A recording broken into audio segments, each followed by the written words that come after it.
ಜಿ5 ಇರುವಾಗ ನೀವು ನಿಮ್ಮ ನೆಚ್ಚಿನ ಶೋಗಳನ್ನ ಎಂದಿಗೂ ಮಿಸ್ ಮಾಡಿಕೊಳ್ಳುವುದಿಲ್ಲ. ಅದು ಸಂಪೂರ್ಣ ಉಚಿತವಾಗಿ. ಅಕ್ಕ ಅಕ್ಕ, ಓ ಇಲ್ಲೇ ಇದ್ಯಾ? ಬಂದ್ಯಾ?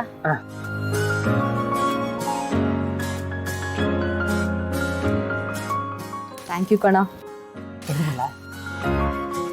ಹರಿ ಹರಿ, ಚೆನ್ನಾಗಿದ್ದೀರಾ? ಇದೇನಿದು ಕೇಕು? ಯಾರು ಬರ್ತೆ ಇವತ್ತು? ಭಾವನಾ ಅದು. ಓ ಹೌದಲ್ವಾ, ಮತ್ತೆ ಬಿಟ್ಟಿದ್ವಿ ನಾವು. ನಾನು ಹೋಗಿ ಅವಳನ್ನ ಕರ್ಕೊಂಡ್ ಬರ್ತೀನಿ. ಭಾವನಾ,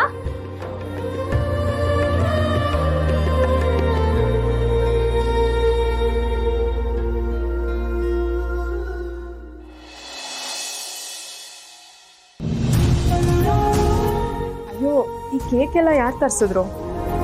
ನಾನೇ ಸಿದ್ದು ಫೋನ್ ಮಾಡಿ ಹೇಳ್ದೆ, ಅವ್ನು ತಗೊಂಬಂದ. ಸರಿ, ಆಮೇಲೆ ಮಾತಾಡೋಣ. ಮೊದಲು ಕೇಕ್ ಕಟ್ ಮಾಡ್ಬಿಡ್ಬಾ. ಬನ್ನಿ ಮೇಡಮ್ ರೇ.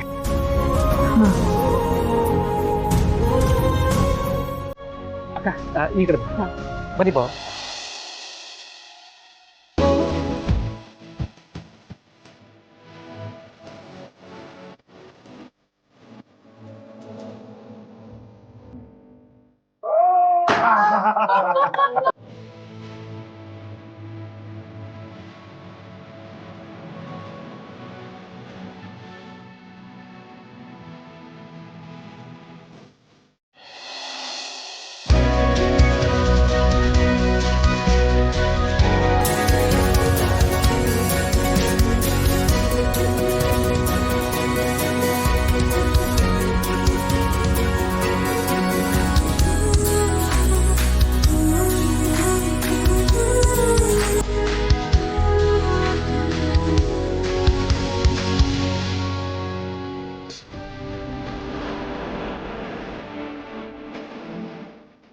ಹಬ್ಬದ ಶುಭಾಶಯಗಳು ಮೇಡಮ್ ಅವರೇ.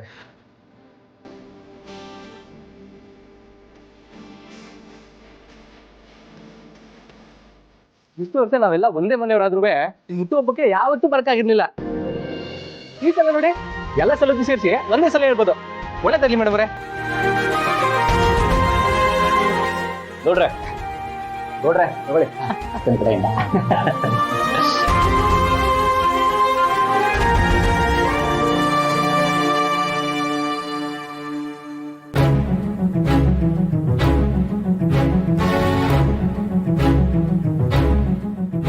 ಮೇಡಮ್ ಅವ್ರು ಯಾಕೋ ನನ್ನ ಕರಿತಾವ್ರಲ್ಲ? Cake ತಂದಿದ್ಕೆ thanks ಹೇಳಕ್ಕಿರ್ಬೇಕು.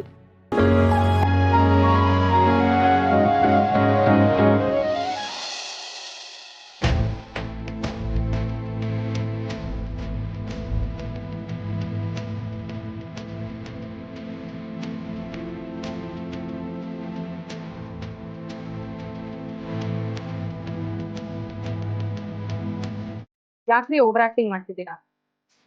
ಸುಮ್ಮನೆ ಇರಕ್ಕಾಗಲ್ವಾ? ನಾನೇನೋ ದೊಡ್ಡ ವ್ಯಕ್ತಿ ಅನ್ನೋ ರೇಂಜ್ ಬಿಲ್ಡಪ್ ಕೊಡ್ತಿದ್ದೀರಲ್ಲ, ನಿಮ್ಗೆ ಎಷ್ಟು ಹೇಳಿದ್ರು ಅರ್ಥ ಆಗಲ್ವಾ? ಇದನ್ನೆಲ್ಲ ಮಾಡಿ ನನ್ನನ್ನು ಇಂಪ್ರೆಸ್ ಮಾಡಕ್ ಟ್ರೈ ಮಾಡ್ಬೇಡಿ. ನನಗೆ ಯಾವ್ದೂ ಇಷ್ಟ ಆಗಲ್ಲ. ಮೇಡಮ್ ಅವರೇ, ನಿಮ್ ಯಾಕೆ ಯಾವಾಗ್ಲೂ ನಾನು ತಪ್ಪು ತಿಳ್ಕೊಂಡಿರಿ? ನೋಡಿ, ನನಗಿಷ್ಟ ಇಲ್ಲದೆ ಇದ್ರು ನನ್ನ ಹಿಂದೆ ಬರೋದಲ್ದೆ ಇದನ್ನೆಲ್ಲ ತಂದು ಕೊಡೋದು ಬೇಕಾಗಿಲ್ಲ. ಇದನ್ನ ಇಲ್ಲಿಗೆ ಬಿಟ್ಬಿಡಿ, ತಗೊಳ್ಳಿ ನಿಮ್ಗೆ. ಆಯ್ತು ಮೇಡಮ್ ಅವರೇ, ನಿಮ್ ಮನ್ಸಿಗೆ ಹೆಂಗ್ ಅನ್ಸುತ್ತೋ ಹಂಗೆ ಅನ್ಕೊಳ್ಳಿ. ನಾನು ಕೆಟ್ಟವನು, ನಾನು ಸರಿ ಇಲ್ಲ, ಹಿಂಗೆ ಹೆಂಗ್ ಬೇಕಾರ ಅನ್ಕರಿ. ನೀವ್ ಹೀಗೆ ಆಡ್ತಾ ಇದ್ರೆ ನಾನ್ ಮನೆಯವ್ರಿಗೆ ಹೇಳ್ಬೇಕಾಗುತ್ತೆ. ಅಯ್ಯೋ ಹೇಳಿ ಮೇಡಮ್ ಅವರೇ, ನನ್ಗೇನು ಭಯ ಇಲ್ಲ, ನಾನು ಯಾರಿಗೂ ಎದುರ್ಕೊಳ್ಳೋದಿಲ್ಲ. ಹೋಗಿ ಹೇಳಿ. ಹುಟ್ಟಿದ ಹಬ್ಬದ ದಿನಾನು ಹೀಗ್ ಮಾಡಿ ನನ್ ಮೂಡ್ ಹಾಳು ಮಾಡ್ಬೇಡಿ.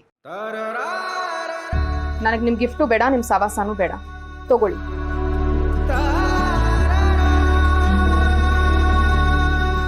ನೀವ್ ದಯವಿಟ್ಟು ಇಲ್ಲಿಂದ ಹೊರಡಿ.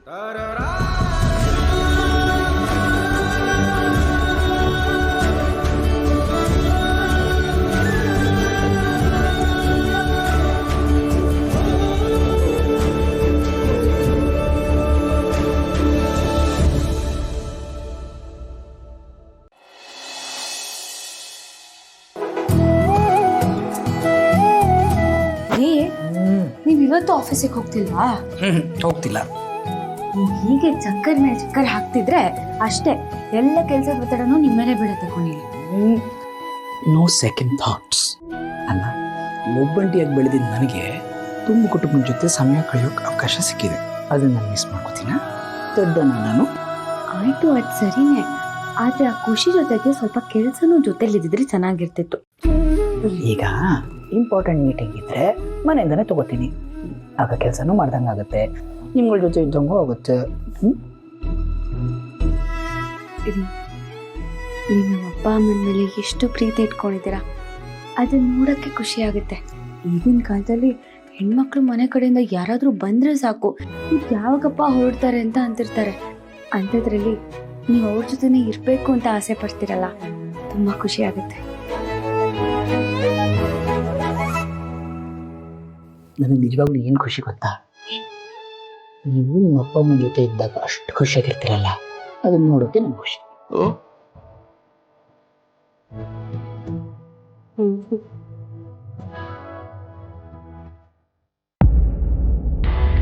ನನಗೆ ಗೊತ್ತು ಜಾಮಿಯವರೇ, ನಾನು ಮನೇಲಿ ಇಲ್ಲ ಅಂದರೆ ನೀವೆಲ್ಲ ವಿಷಯನೂ ಮಾತಾಡ್ಕೋತೀರ.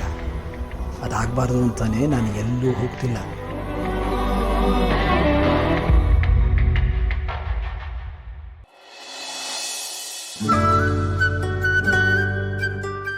ತಗೊಳ್ಳಿಯತ್ತೆ.